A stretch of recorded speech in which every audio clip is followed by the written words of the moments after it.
The enigmatic early days of Taylor Swift's meteoric rise receive a luminous, unvarnished spotlight in the forthcoming Channel 4 documentary Taylor, a riveting exploration that peels back layers of myth to reveal the prodigious talent of a 13-year-old phenom already commanding recording sessions with the authority of a seasoned hitmaker.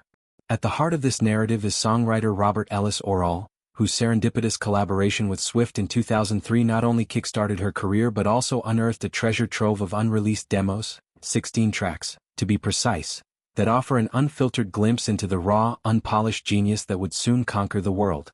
Orrall's on-camera revelations, holding aloft a weathered CD like a relic from a bygone era, promise to redefine perceptions of Swift's origins, transforming what was once whispered folklore into tangible, heart-rending audio artifacts.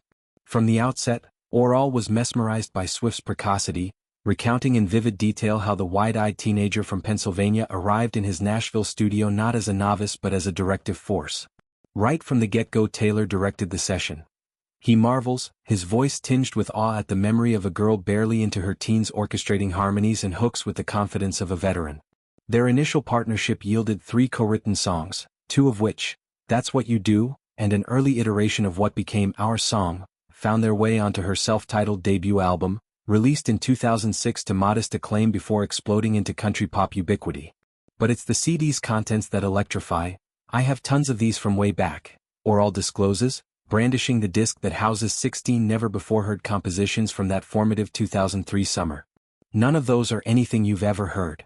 These aren't mere sketches, they're fully realized demos pulsing with the earnest storytelling and melodic intuition that would define Swift's oeuvre, from the twangy confessions of small-town heartaches to embryonic anthems hinting at future eras like Folklore or Midnights.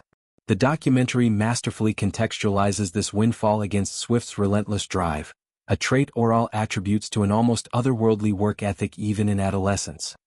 He recalls a casual aside from her father, Scott Swift, who offhandedly mentioned that Taylor had penned another 15 songs solo, a staggering output that speaks to the voracious creativity fueling her ascent.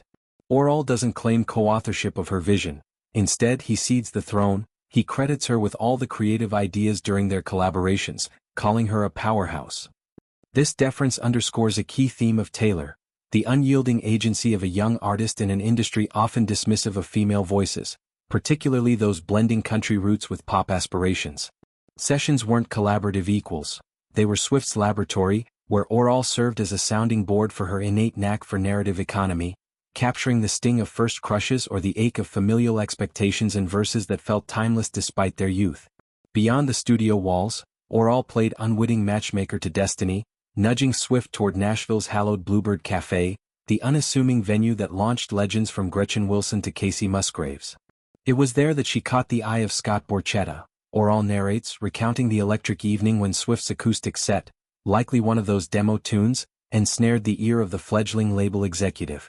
Borchetta, fresh off founding Big Machine Records, signed her as his inaugural act, a gamble that paid dividends in the form of diamond-certified albums and a fanbase dubbed Swifties, whose devotion rivals religious fervor. The Bluebird moment, captured in archival footage within the doc, isn't just pivotal. It's poetic, symbolizing the crossroads where raw talent meets serendipity in Music City's unforgiving ecosystem.